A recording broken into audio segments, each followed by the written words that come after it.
മക്കളെ, അപ്പോൾ ഈ ഒരു സെപ്റ്റംബർ അവസാനത്തേക്കായിട്ട് നമുക്ക് കുറച്ച് ലീവുകൾ നമ്മളെ കാത്തിരിക്കുന്നുണ്ട് അല്ലേ. അപ്പോൾ അതേതൊക്കെയാണ്, എന്ന് മുതലാണ് നമ്മുടെ ലീവുകൾ സ്റ്റാർട്ട് ചെയ്യുന്നത് എന്നുള്ള കംപ്ലീറ്റ് കാര്യങ്ങൾ നമുക്ക് എന്ത് ചെയ്യാം, ഈ ഒരു വീഡിയോയിലൂടെ നമുക്ക് നോക്കാം. അപ്പോൾ നമ്മുടെ കുട്ടികളെല്ലാവരും വൻ എക്സൈറ്റ്മെൻറ്റിലായിരിക്കും. കാരണം ഒരുപാട് ദിവസം ലീവ് കിട്ടുന്നു എന്നൊക്കെയാണ് പലരും വിചാരിക്കുന്നത്. കാരണം ഇപ്പോൾ ഇൻസ്റ്റാ റീലിലൊക്കെ 10 ദിവസം ലീവ് എന്നൊക്കെ നമ്മൾ പറഞ്ഞിട്ട് കാണാറുണ്ട് അല്ലേ. കുറേ റീൽസൊക്കെ വരുന്നുണ്ട്. അപ്പോൾ അതിൽ ശരിക്കും എത്ര ദിവസമാണ് ലീവ് ഉള്ളത്, ശരിക്കും പറഞ്ഞാൽ അതിലൊക്കെ നോക്കുകയാണെങ്കിൽ കുറച്ച് കള്ള മടിയും കൂടെ ചേർത്തിട്ട് അല്ലേ, കുറച്ച് കള്ള ലീവൊക്കെ കൂടെ ഇടയിൽ കൂടെ ചേർത്തിട്ടാണ് പലരും ഈ 10 ദിവസം ലീവ് എന്നൊക്കെ പറയുന്നത്. അപ്പോൾ ശരിക്കും എത്ര ദിവസമാണ് ലീവ് എന്നുള്ളത് നമുക്ക് നോക്കി നോക്കാം. അപ്പോൾ ഇവിടെ നമ്മൾ നോക്കുകയാണെന്നുണ്ടെങ്കിൽ ഇന്നിപ്പോൾ മിസ് ഈ ഒരു വീഡിയോ എടുക്കുന്ന ദിവസം എന്ന് വെച്ച് കഴിഞ്ഞാൽ 16-ാം തീയതിയാണ്. അപ്പം നമുക്ക് ഈ ഒരു മാസം അവസാനത്തേക്കായിട്ട്, അതായത് കൃത്യം 29-ാം തീയതി ആയിട്ടാണ് നമ്മൾ പുസ്തകം പൂജയ്ക്ക് വെക്കുന്നത്. അപ്പോൾ കുറേ പേര് വിചാരിച്ചിരിക്കുന്ന കാര്യം എന്താ വെച്ച് കഴിഞ്ഞാൽ ഈ ഒരു 29-ാം തീയതി നമുക്ക് ലീവാണ് എന്നാണ് പലരും വിചാരിച്ചിരിക്കുന്നത്. അവർ പലരും ധാരണ 29-ാം തീയതി ലീവാണെന്നാണ് വിചാരിച്ചിരിക്കുന്നത്. പക്ഷെ ഒരിക്കലും 29-ാം തീയതി ലീവ് അല്ല മക്കളെ.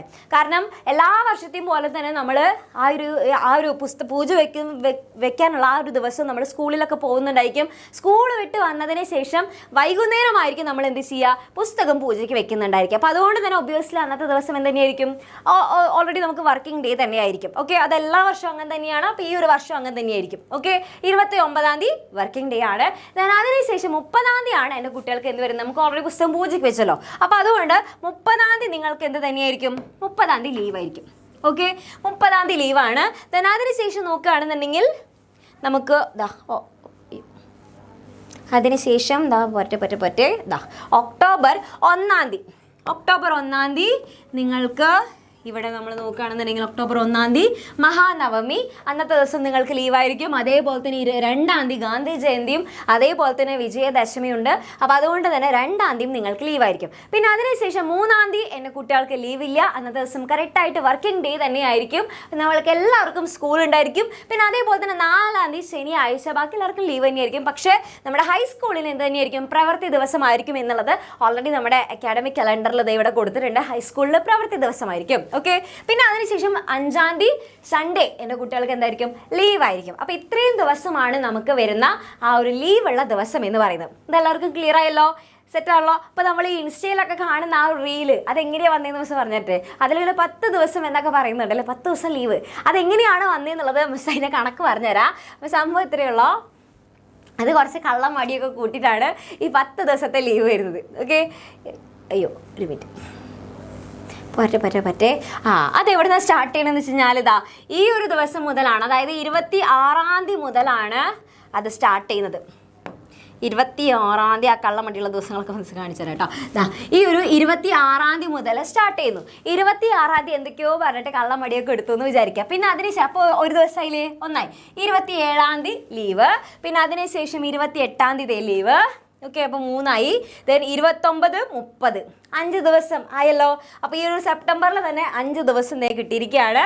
പിന്നെ അതിനുശേഷം നോക്കുകയാണെന്നുണ്ടെങ്കിൽ അതിനുശേഷം പോരട്ടെ നമ്മുടെ ഒക്ടോബറിലേക്ക് എത്തുന്ന സമയത്ത് 1, 2 ഓൾറെഡി ലീവ്. അപ്പോൾ വീണ്ടും അല്ലേ 6, 7 ദിവസങ്ങൾ നമുക്ക് കിട്ടി. പിന്നെ അതിനുശേഷം 3-ാം തീയതി പലരും എന്തുതന്നെയാണ് ചെയ്യുന്നത്, 3-ാം തീയതിയും പലരും കള്ളമടിയൊക്കെ പറഞ്ഞിട്ട് ലീവ് എടുത്തു. അപ്പോൾ 8-ആയില്ലേ. പിന്നെ 4 ശനി ഞായർ. ഓക്കെ, അങ്ങനെയാണ് ടോട്ടൽ 10 ദിവസം എന്നുള്ള പറഞ്ഞിട്ട് നമുക്ക് ഇൻസ്റ്റാ റീലൊക്കെ വരുന്നത്. അപ്പോൾ ശരിക്കും പറഞ്ഞാൽ അത്രയും ദിവസം 10 ദിവസം നമുക്ക് ശരിക്കും ലീവില്ല.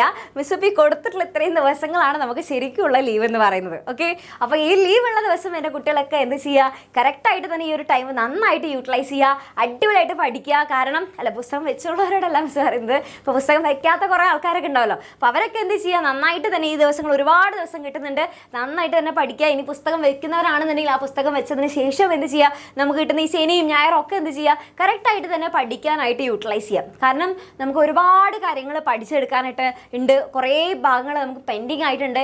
ഈ കിട്ടുന്ന ശനി ഞായർ അങ്ങനെയുള്ള ദിവസങ്ങളൊക്കെ എന്ത് ചെയ്യുക, നന്നായിട്ട് യൂട്ടിലൈസ് ചെയ്ത് കഴിഞ്ഞാൽ നമുക്ക് അടിപൊളിയായിട്ട് ഈ ഒരുപാട് ഇങ്ങനെ പെൻഡിങ് ആയിട്ടുള്ള പോർഷൻസ് ഒക്കെ തീർക്കാനായിട്ട് സാധിക്കും. അപ്പോൾ അവധി ദിവസങ്ങളൊക്കെ നിങ്ങൾ എന്തിനു വേണ്ടിയിട്ട് ഉപയോഗിക്കുക, മാക്സിമം റെസ്റ്റ് എടുത്തിട്ട് സമയം കളയാതെ ഇതേപോലെ നമുക്ക് ബാക്കി പെൻഡിങ് ആയിട്ട് വന്നിട്ടുള്ള പഠിച്ച് തീർക്കാനായിട്ട് ബാക്കിയുള്ള പോർഷൻസ് ഒക്കെ എന്ത് ചെയ്യുക, മാക്സിമം പഠിച്ച് തീർക്കാനായിട്ട് നോക്കാം. ഓക്കെ, അപ്പോൾ ഇത്രയുള്ള ഈ ഒരു വീഡിയോ അല്ലെങ്കിൽ ഇങ്ങനെയുള്ള അപ്ഡേറ്റ്സ് ഒക്കെ നിങ്ങൾക്ക് ഇനിയും വേണമെന്നാണെന്നുണ്ടെങ്കിൽ ഈ ഒരു ചാനൽ എന്ത് ചെയ്യുക, മറക്കാതെ ഇപ്പോൾ തന്നെ സബ്സ്ക്രൈബ് ചെയ്ത് വെക്കുക. അങ്ങനെയാണെന്നുണ്ടെങ്കിൽ ഇതേപോലെയുള്ള അപ്ഡേറ്റ്സ് ഇനിയും നിങ്ങൾക്ക് വേണമെന്നാണെങ്കിൽ മറക്കാതെ എന്ത് ചെയ്യുക, കമൻറ്റ് ബോക്സിൽ കമൻറ്റ് ചെയ്യുക.